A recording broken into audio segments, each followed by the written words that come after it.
ఇజ్రాయిల్లో పరిస్థితులు మారిపోయాయి. ఒక్కసారిగా ఇజ్రాయెల్ ప్రజలందరూ కూడా రోడ్ల మీదకి వేల మందిగా వచ్చేసి అక్కడ నిరసనలు చేసే పరిస్థితి. నిజానికి ఇది మనం ఎక్స్పెక్ట్ చేయొచ్చు, కొంతమంది ఎక్స్పెక్ట్ చేసి ఉండకపోవచ్చు కూడా. ఇజ్రాయిల్లో వేల మంది రోడ్ల మీదకి ఎందుకు వస్తున్నారు? అటు హమాస్తో గట్టిగానే పోరాడుతుంది కదా, అండ్ ఇజ్రాయిల్ టెక్నాలజీలో చాలా అద్భుతంగా ఉంది కదా అని అనుకుంటున్న తరుణంలో ఇంతమంది ఎందుకు వచ్చారు అనే డౌట్ రావచ్చు. నిజానికి నెతన్యాహు డౌన్ డౌన్ అంటూ వీళ్ళంతా వచ్చారు. So Benjamin Netanyahu down down అనగానే మళ్ళీ మనకి ఇంకా డౌట్ వస్తుంది, ఎందుకు నెతన్యాహు బాగానే చేస్తున్నాడు కదా, యుద్ధం కూడా బాగానే ప్రేరేపితంగానే ఉంటూ హమాస్ మొత్తాన్ని కూడా తుడిచిపెట్టేస్తామని చెప్తూ ముందుకెళ్తున్నారు కదా అని చెప్పి. బట్ ఇక్కడే ఉంది అసలు కిటుకు. నిజానికి మొన్నటికి మొన్న పోలియో డ్రాప్స్ వేయాలి పిల్లలకి గాజా స్ట్రిప్లో అనే ఉద్దేశంతో హమాస్ సీజ్ ఫైర్ కోసం అడిగింది. ఇజ్రాయెల్ కూడా సీజ్ ఫైర్ చేసింది 3 రోజులు. అంటే 3 రోజులు యుద్ధాన్ని ఆపేసి హమాస్ అంటే గాజా స్ట్రిప్లో ఉన్న పిల్లలందరికీ కూడా పోలియో డ్రాప్స్ వేయడం ఇదంతా కూడా జరిగింది 3 రోజులు. ఆ తర్వాత మళ్ళీ యుద్ధం మొదలైంది. సో ఆ తర్వాత అనుకోకుండా ఈ హమాస్ ఉగ్రవాదుల వద్ద బందీలుగా ఉన్న ఇజ్రాయిల్ ఎవరైతే ఉన్నారో దాదాపు 200 నుంచి 250 మంది ఉన్నారు. వాళ్ళల్లో ఒక 6 డెడ్ బాడీస్ దొరికాయి. సో 6 డెడ్ బాడీస్ దొరికిన తర్వాత ఇజ్రాయెల్ ప్రజల్లో నమ్మకం సడలిపోయింది. అంటే ఉగ్రవాదులు ఒక్కొక్కరిని అక్కడ కాల్చి చంపేస్తున్నారు అనేది అర్థమయ్యేసరికి ప్రజలంతా రోడ్ల మీదకి వచ్చేశారు. ఏమిటి అంటే నెతన్యాహు ఏం చేస్తున్నారు?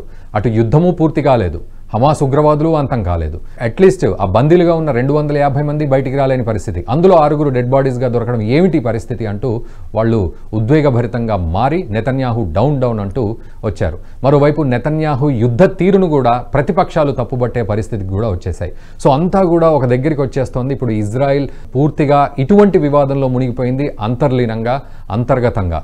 సో ఇటువంటి సిచ్యువేషన్స్ మరి ఎటు దారి తీస్తాయి? ఇజ్రాయిల్ ఇప్పుడు యుద్ధాన్ని ఇంకా అగ్రెసివ్గా తీసుకెళ్ళి హమాస్ మొత్తాన్ని తుడిచిపెట్టి వీలైనంత త్వరగా తుడిచిపెట్టే ప్రయత్నం చేస్తుందా, లేకపోతే ఆ బందీలుగా ఉన్న వాళ్లను విడిచిపెట్టండి అని చెప్పి సీజ్ ఫైర్ కోసం ఏమైనా హమాస్ వారితోటి చర్చించే ప్రయత్నం ఏమైనా జరుగుతుందా, లేకపోతే అంతర్జాతీయంగా ఏమైనా ఒత్తిళ్లు కానీ లేకపోతే ఇన్వాల్వ్మెంట్స్ కానీ ఉండబోతున్నాయి, ఎలా ఉండబోతున్నాయి అనేది మనం ఈ వీడియోలో మాట్లాడదాం. మనతో పాటు విష్ణువర్ధన్ గారు ఉన్నారు, మాజీ సైనికాధికారి. విష్ణువర్ధన్ గారు నమస్తే అండి. విష్ణువర్ధన్ గారు, ఒక అప్డేట్ పరంగా మనం చూసినట్లయితే రోడ్ల మీదకి వచ్చేసారు ఇజ్రాయెల్లో వేల మంది ప్రజలు, నెతన్యాహు డౌన్ డౌన్ అంటూ ఈ యుద్ధాన్ని ఆపండి, మీకు చేత కావట్లేదు అన్నట్టుగా వాళ్ళు నిరసన తెలుపుతూ ఉన్న పరిస్థితి. సో ఎటువంటి పరిస్థితిగా దీన్ని మనం ముందుగా అభివర్ణించుకోవాలి ఇప్పుడున్న సిచ్యువేషన్ ఇజ్రాయెల్లో? ఓకే, ఒక నిమిషం కొద్దిగా వెనక్కి వెళ్తే 1947 లో ముస్లిమ్స్ కొరకు పాకిస్తాన్ అండ్ జూస్ కొరకు ఇజ్రాయెల్ ను క్రియేట్ చేశారు. సెకండ్ వరల్డ్ వార్ తర్వాత పాకిస్తాన్ ను బాగా వాడుకొని ఇంకా దాని టైం దగ్గరికి వచ్చేసింది క్లోజర్ కి. అట్లానే ఇజ్రాయిల్ ఏదైతే యూదులకు ఒక హోమ్ బేస్ కింద క్రియేట్ చేశారో వాళ్ళు చాలా కష్టపడి శత్రువుల మధ్యలో ఉంటూ అభిమన్యులాగా కొట్లాడుతున్నారో వాళ్లకు కూడా కాలం చెల్లే విధంగా అమెరికా, ఒకప్పటి సూపర్ పవర్ అయిన యూకే అండ్ ఆ తర్వాత రియల్ సూపర్ పవర్ అయిన అమెరికా కలిసి వీళ్ళను బాగా వాడుకున్నాయి. ప్రపంచంలో అన్ని రకాలుగా యుద్ధాలను సృష్టించడం. ఇప్పుడు ఏమవుతుందంటే ఇజ్రాయిల్ ఒక డెమోక్రసీ, అది కూడా మల్టీ పార్టీ డెమోక్రసీ, మన ఇండియా లాగా. చాలా కాలం వరకు ఎప్పుడైతే క్లియర్ మెజారిటీ ఉందో నెతన్యాహు ప్రాబ్లమ్స్ రాలేదు. అతను he himself is a soldier, అతని సన్ ఇప్పుడు సోల్జర్. వాళ్ళ దేశంలో అట్లానే ఉంటుంది, ప్రతి పౌరుడు కూడా సోల్జరే.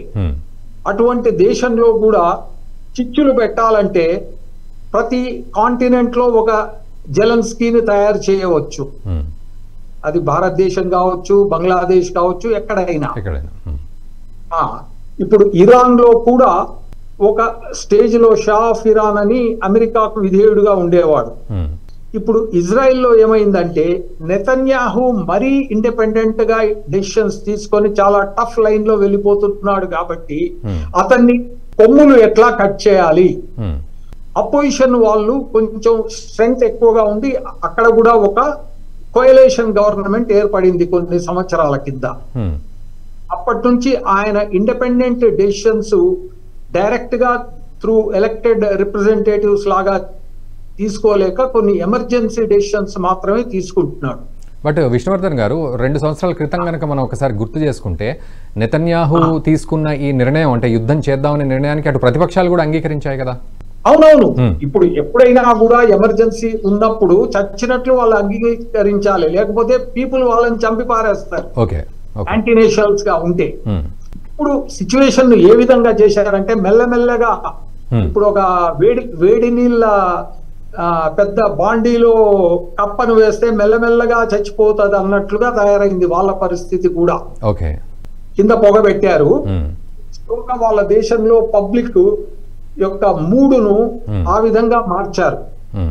యాక్చువల్ గా చేయవలసింది నెతన్యాహు సలహా అడిగితే మనం చెప్పవలసింది లేదా నేను చెప్పవలసింది ఏంటంటే, నీవు అమెరికాకు లెక్క చేయకుండా 24 hours లో ఆపరేషన్ ఫినిష్ చేయి. అసలు ఈ పరిస్థితి ఎందుకు వచ్చింది? కొన్ని దశాబ్దాలుగా వాళ్ళు అండర్ గ్రౌండ్ టనల్స్ వేస్తున్నా ఇంత నిద్రపోతున్నారని మనం ఎక్స్పెక్ట్ చేయడం యాక్చువల్ గా అది వాళ్ళ దేశానికి వాళ్ళ ఇంటెలిజెన్స్ వ్యవస్థకు పెద్ద మచ్చ.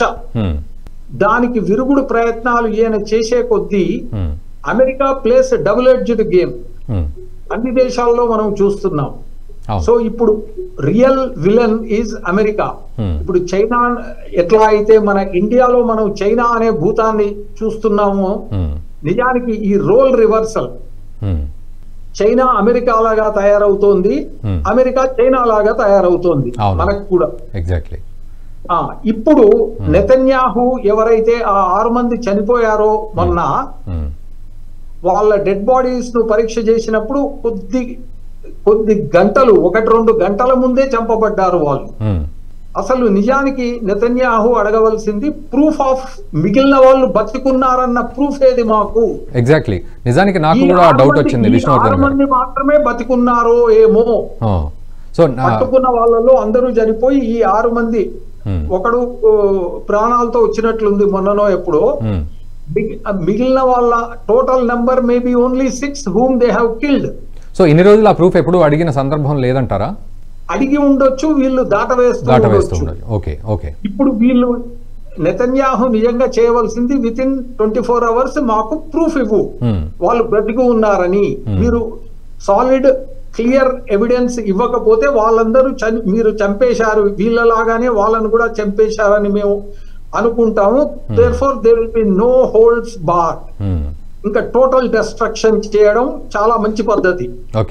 శత్రు వినాశనం ఎప్పుడు కూడా సగం చంపకూడదు. పావును శత్రు శేషం ఉంచొద్దు అంటారు కదా, శత్రు శేషం ఉంచరాదంటారు కదా. సో దేర్ఫోర్ నెతన్యాహు చేయవలసింది, ఇప్పుడు మన తెలుగు మాధ్యమం ద్వారా అతనికి మెసేజ్ వెళ్తుందో లేదో తెలియదు కానీ, చూస్తున్న ప్రేక్షకుల్లో ఎవరైనా జ్యూస్ ఉంటే వాళ్ళు నెతన్యాహుకు చెప్పవలసింది ఇదే. ఒక 12 గంటలో 24 గంటల్లో మా వాళ్ళు ఇంకా ఎవరైనా బ్రతికి ఉన్నారు అని మీరు మాకు సాలిడ్ ప్రూఫ్ ఇవ్వాలి. లేకపోతే అందరినీ మీరు చంపేశారని మేము will make an assumption and our next step will be accordingly. అయితే ఇప్పుడు అది అమెరికా కావచ్చు, ఇంకెవరైనా కావచ్చు, వాళ్ళ దేశంలో కూడా కొందరు అపోజిషన్ పార్టీస్ ఉన్నారు. వాళ్ళు ఆడుతున్న ఈ గేమ్ ఏమిటి? నెతన్యాహును వీకెన్ లేదా తీసేయడం కొరకు తమ దేశానికి అగేన్స్ట్ గా they are behaving. Okay, so అటువంటి కుట్ర జరుగుతోందంటారా?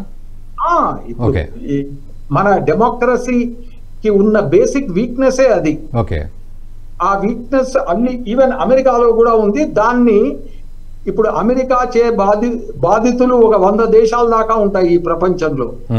వాళ్ళందరూ కూడా ఒక ప్లాన్ చేసుకోవాలి. ఈ ప్లాన్ లో చైనా ముందుకు రాదు, ఎందుకంటే చైనా అండ్ అమెరికా బిల్లా రంగాలాగా తోడు దొంగలు, ఈ ప్రపంచాన్ని పీడి పట్టిస్తున్న గజ దొంగలు. అందుకని చైనా ఈ విధంగా ముందుకు రాదు. కానీ ఫర్ ఎగ్జాంపుల్ వెస్టర్న్ కంట్రీస్ తమ దేశపు అవుట్లాస్ ను అమెరికాకు బ్యానిష్ చేస్తే ఆ క్రిమినల్స్ అక్కడ వెళ్ళి ఆ లోకల్స్ అందరినీ చంపి రకరకాలుగా ఆ దేశాన్ని ఆక్యుపై చేసుకున్నారు. ఇది వాళ్ళ చరిత్ర. 300-400-500 సంవత్సరాల ఘనకార్యం వాళ్ళు చేసింది అది. తర్వాత వెస్ట్ బౌండ్ గా వెళ్ళి మొత్తం టెక్సాస్ అండ్ కాలిఫోర్నియా ఇవన్నీ కూడా ఆక్యుపై చేశారు. సో మెక్సికో నుండి విడగొట్టిన స్టేట్సే ఒక 5-6 ఉన్నాయి సౌత్ యుఎస్ఏ. మరి బ్లాక్ లైవ్స్ మ్యాటర్ లాగా వైట్ లైవ్స్ కూడా మ్యాటర్ కదా. ఎవడు మన ఇతని చెవికి అంటే కొద్దిలో ప్రతిపోయాడు కిరీట్ లాగా.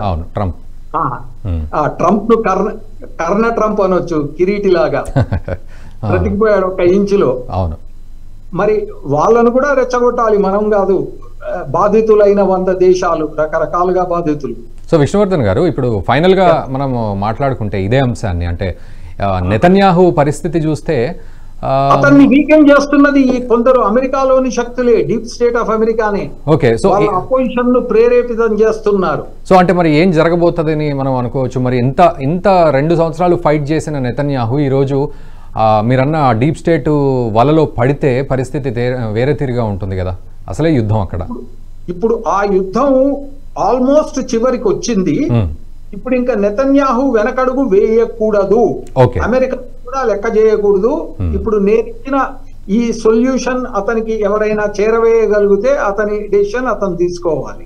Right. Thank you very much. Finish ఒక్కడు మిగిలిన అసలు గాజా అనేది it should become a flat ground. అంతే. ఇంకా ఇంకా కొన్నిటికి అవే సొల్యూషన్స్.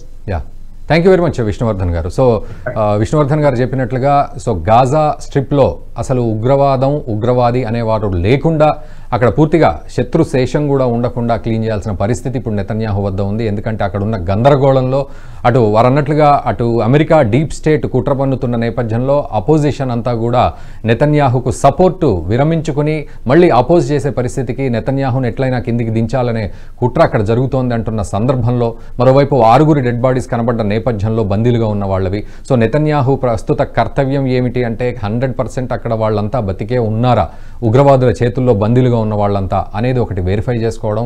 అండ్ వీలైతే 12 లేదా 24 గంటల్లో అక్కడ తుడిచిపెట్టే ప్రయత్నంలో భాగంగా అడుగులు వేయాల్సిన పరిస్థితి కనబడుతోంది నిజంగా వాళ్ళని రక్షించుకోవాలంటే అనేది వారు చెప్తూ ఉన్నారు. మరి చూద్దాం రాబోయే రోజుల్లో ఎటువంటి అడుగులు అక్కడ పడతాయి అనేది. Stay tune.